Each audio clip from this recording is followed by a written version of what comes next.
No próximo capítulo de Terra Nostra, a emoção promete pegar fogo. Angélica finalmente vai descobrir quem é a verdadeira amante do seu marido.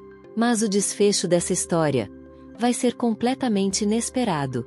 Enquanto isso, Mateu não consegue tirar Juliana da cabeça. Cada vez mais perturbado, ele desabafa e decide mudar o rumo da sua vida. Marco Antônio, por sua vez, está em ruínas. Abandonado por Juliana, ele perde o chão, e o destino dele será trágico. E ainda neste capítulo, Mateu e Rosana terão uma discussão intensa. Ao falar sobre Juliana, Mateu perde o controle e solta uma bomba que deixará Rosana completamente fora de si. Mas agora, vamos à cena que vai estremecer corações. Angélica chega à casa de Paola, toda inocente, e diz: "Eu vim aqui aprender a fazer o molho do macarrão." Paola sorri, disfarçando desconforto. "Claro, vou te ensinar a fazer tanto molho quanto macarrão. Fique tranquila." Angélica responde, animada: "É que meu marido falou que vai almoçar em casa hoje." Paola, com um sorriso forçado: "Então, vamos nos apressar, né? Você não quer se atrasar." As duas trocam olhares. Angélica pergunta: "Nós já nos vimos 2 vezes. E até agora eu não sei o seu nome. Qual é?" Paola responde: "Meu nome é Paola." Angélica fica surpresa. "Paola?" Ela repete, hesitante. "E o seu?" "Eu sou Angélica."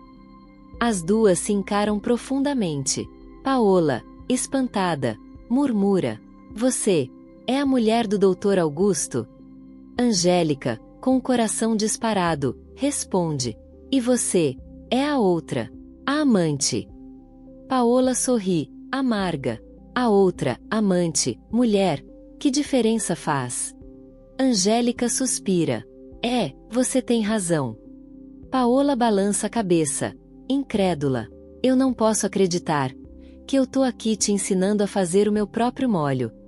Angélica se lembra e diz: "Naquela briga, na Rua dos Italianos, foi você que me xingou, não foi?" Paola: "Sim, mas vocês me provocaram. Você tava com sua irmã, não é?" Angélica: "Sim, com a Rosana." Paola sorri de leve: "A Rosana? Parece que eu sei tudo sobre a sua vida." Angélica, magoada: "Meu marido te contou tudo, não foi?" Paola olha para ela e diz, com ironia: "Meu marido, ou seu amante? No fim, é tudo a mesma coisa, né?" Angélica começa a chorar. "Ele não presta. É um sem vergonha. Um vagabundo." Paola sente um aperto no peito. "E agora, Angélica? O que a gente faz?" Angélica enxuga as lágrimas. "Eu vou embora. Vou para minha casa." Mas Paola a impede. "Não. Você vai ficar. Vai aprender a fazer o macarrão e o molho. Você precisa aprender." Angélica respira fundo. E fica. Paola continua: "Eu nem sabia que você existia, quando ele me derrubou naqueles cafezais do pai dele." Angélica, com os olhos marejados: "E eu, nem imaginei que ele já tinha outra, quando se casou comigo." Paola, amarga: "Eu morria de ciúmes quando vocês foram pra lua de mel." Angélica murmura: "Lua de mel? Eu não tive nada disso. Nem véu, nem grinalda." As duas se olham em silêncio. Angélica pergunta, tentando se distrair: "Eu continuo amassando a massa?" Paola sorri: "Amassa mais um pouco." O silêncio toma conta da cozinha. E Angélica pergunta, com voz baixa: "Me diz, quando ele vem aqui, pra ficar com você?" Paola responde, com os olhos marejados: "Durante o dia." Ele dizia que o dia tinha 24 horas. E que havia espaço entre nós duas. No sol, ele era meu. Na lua, ele era seu."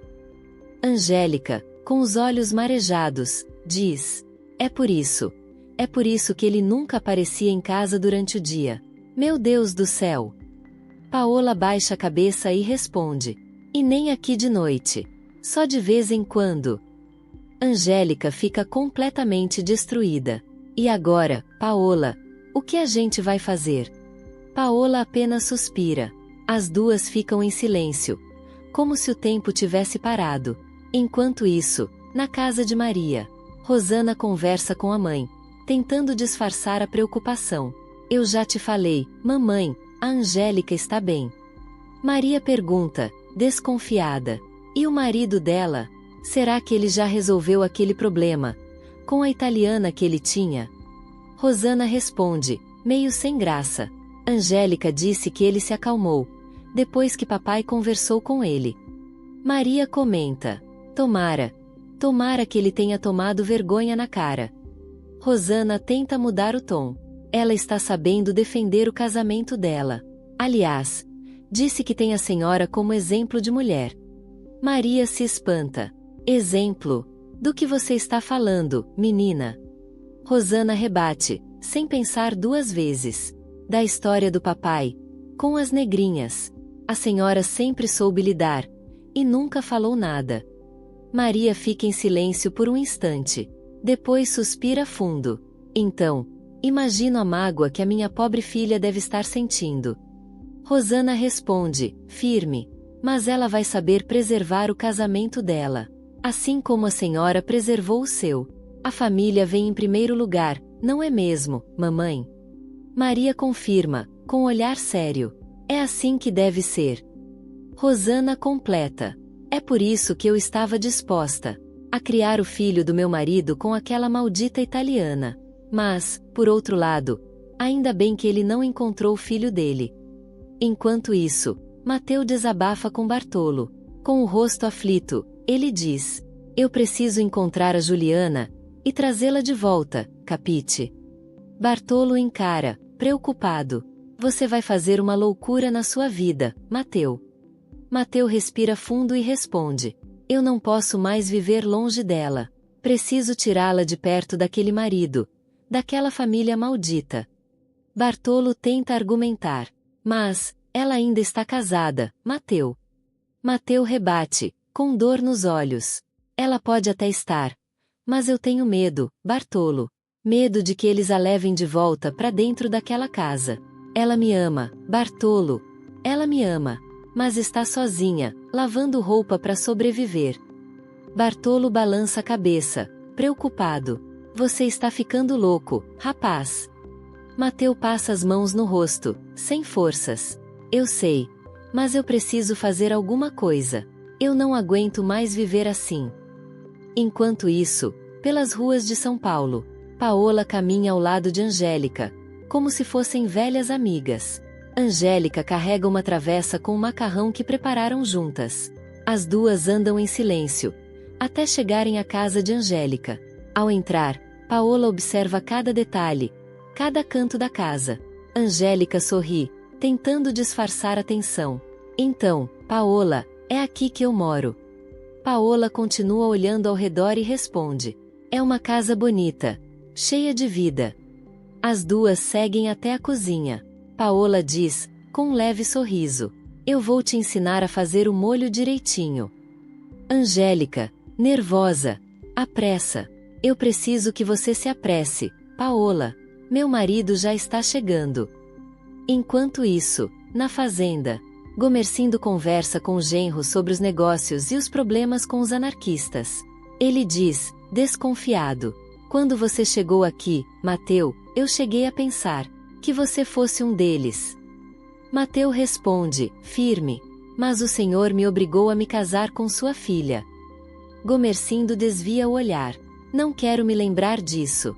Vamos esquecer esse assunto.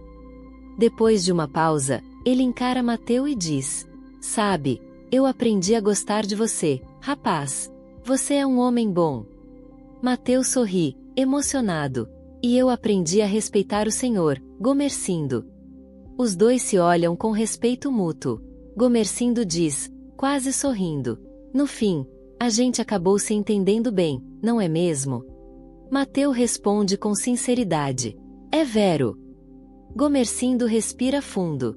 Olha para o genro e diz em tom grave: mas eu preciso te revelar uma coisa, Mateu.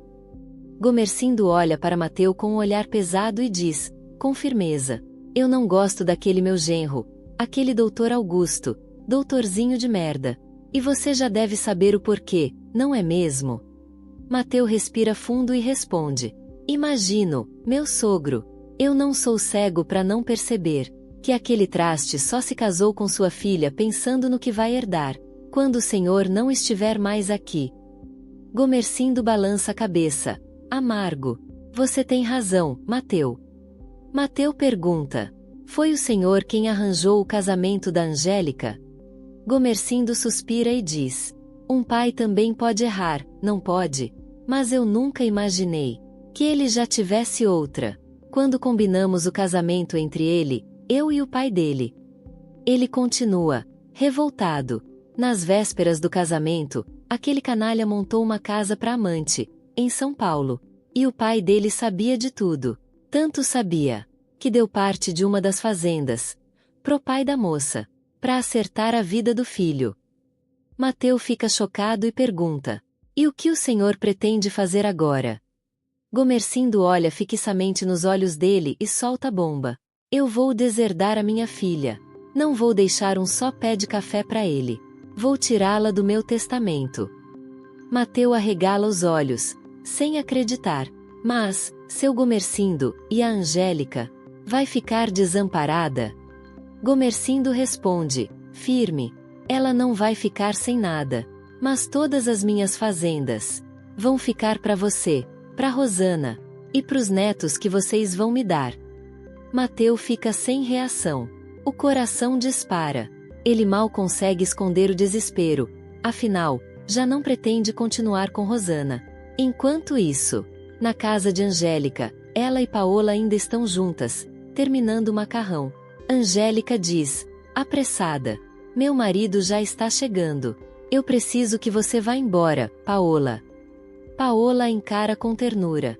Angélica, eu quero que você saiba que eu não sinto raiva de você. Angélica se emociona e responde: saiba que eu também não sinto raiva de você. As duas se olham, com respeito triste. Paola se despede e sai. Angélica fecha a porta devagar e murmura: meu Deus, que situação. Ela vai até a cozinha, enxuga os olhos e fala consigo mesma: hoje, esse maledeto vai gostar do meu macarrão. Mas, na casa de Paola, o safado do Augusto está deitado na cama, esperando. Quando ela entra, leva um susto e grita: o que você tá fazendo aqui? Eu não posso acreditar. Augusto se levanta, provocante. Que foi? Não gostou de me ver, é isso? Paola responde, nervosa: eu não fiz o macarrão. Augusto dá de ombros. Não importa. Eu não vim aqui para comer. Vim para te ver. Para ficar com você. Ele se aproxima e a agarra. Paola tenta resistir. Eu não quero. Me solta. Mas Augusto ignora o pedido. E a cena se torna tensa e desconfortável. Enquanto isso, na casa de Angélica, ela espera ansiosa, o jantar pronto, o coração disparando. Mas Augusto não chega. Horas depois, ele finalmente entra. Angélica disfarça a ansiedade e sorri. Vem, Augusto. Senta. Hoje eu caprichei. Prova, e me diz o que achou. Ela o observa com olhos cheios de esperança. Augusto prova o macarrão, mastiga devagar. E Angélica, nervosa, pergunta: fala, Augusto. Fala o que você achou. Está melhor do que o da Paola? Por um segundo, o silêncio pesa no ar. Mas Augusto responde, com um sorriso falso: nenhuma italiana conseguiria fazer um macarrão tão gostoso quanto esse, meu amor. Angélica sorri, emocionada. Ela acredita. E o coração dela se enche de alegria. Já na casa de Francesco, o clima é pesado. Ele chega para o jantar e se depara com Janete sentada à mesa. Gomercindo e Marco Antônio se recusam a sentar. Janete ergue o rosto e diz, firme: eu moro nessa casa. Tenho tanto direito quanto vocês. E não vou me levantar. O silêncio domina o ambiente. E a tensão só aumenta. Marco Antônio diz, com raiva: se você não vai sair, então eu vou comer na rua. Ele se levanta bruscamente. Com licença, meu pai. Perdi o apetite de comer aqui nesta casa. Marco Antônio sai, batendo a porta. Francisco fica olhando fixamente para Janete. Com a voz carregada de rancor, ele diz: eu já não falei que não queria você aqui. Quando eu estivesse sentado nessa mesa para comer, eu disse que queria comer sozinho, e não na sua presença. Janete se levanta e encara ele de frente. Olha aqui, senhor Francisco. Eu tenho tanto direito quanto você nessa casa. Se não quer comer comigo, coma depois. Eu tô com fome, e vou comer agora. Ela se vira para Mariana e ordena: Mariana, sirva minha comida, por favor. Francisco respira fundo, tentando se controlar. Seja como quiser, eu como depois. O clima fica pesado. Todos se entreolham em silêncio. Na casa de Gomercindo, a conversa é tensa. Ele está reunido com Mateu, Rosana e Maria. Gomercindo fala sério. Eu pretendo viajar para São Paulo, para casa da minha filha Angélica. Preciso ver com meus próprios olhos se ela tá feliz, se tá vivendo bem com aquele homem. Eu não posso deixar minha filha sofrendo desse jeito. Mateu, visivelmente nervoso, aproveita a chance. Gomercindo: me deixa ir com o senhor. Mas ele responde na hora, firme: não, Mateu. Você precisa ficar. Cuide da fazenda, das coisas daqui. Mateu insiste: eu queria ir até a Santa Casa outra vez. Tentar encontrar o meu filho. Gomercindo balança a cabeça. Mas você já foi lá uma vez. Não viu que não adianta? Mateu respira fundo. Mesmo assim, eu preciso tentar. Gomercindo responde de forma definitiva: não pode, Mateu. Eu preciso que você fique aqui. Rosana e Maria também. Mateu se cala, resignado. Rosana baixa a cabeça, triste, desconfiada. Ela teme que Mateu ainda pense em Juliana, e que queira reencontrá-la.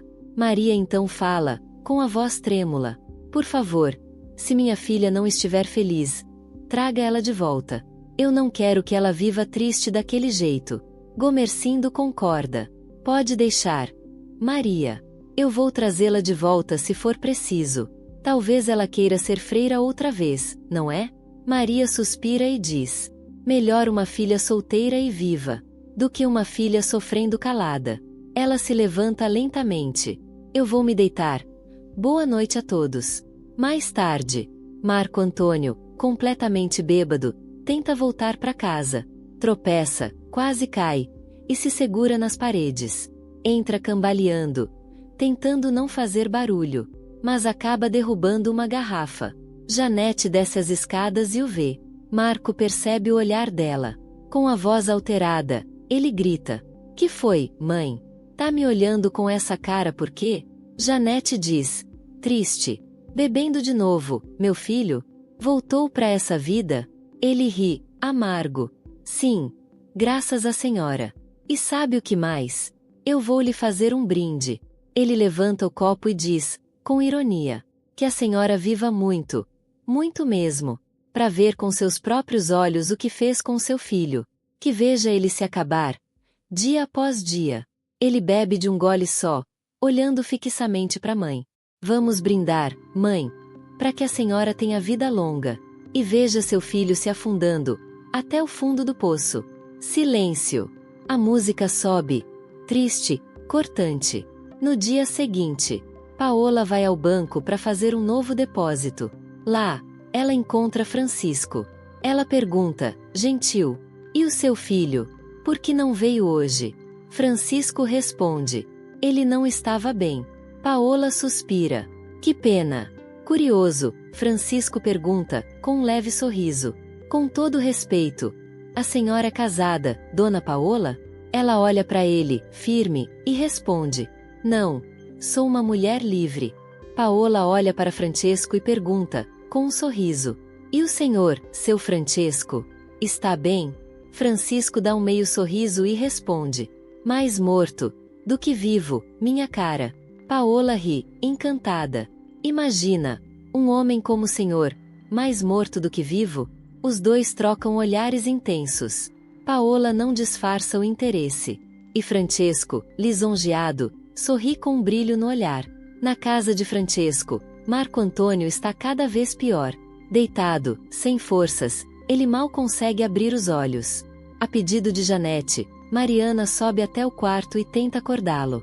Levante-se, Sr. Marco Antônio. Por favor, se levante. Ele resmunga, com a voz rouca. Me deixe em paz, por favor. Mariana insiste.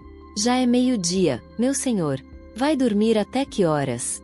Marco Antônio vira o rosto, irritado. Não importa. Eu não pedi para você me acordar, nem para dizer as horas. Sai daqui, por favor. Mariana respira fundo e desce, desapontada. Chegando à cozinha, ela conta tudo a Janete. Ele está cada vez pior, dona Janete. Não come, não fala, só bebe. Janete, aflita, responde. Eu sei. Ele anda bebendo todas as noites. E eu já não sei mais o que fazer para ver meu filho feliz. Ela suspira fundo, e diz, com rancor. Tudo por causa daquela maldita, daquela italiana.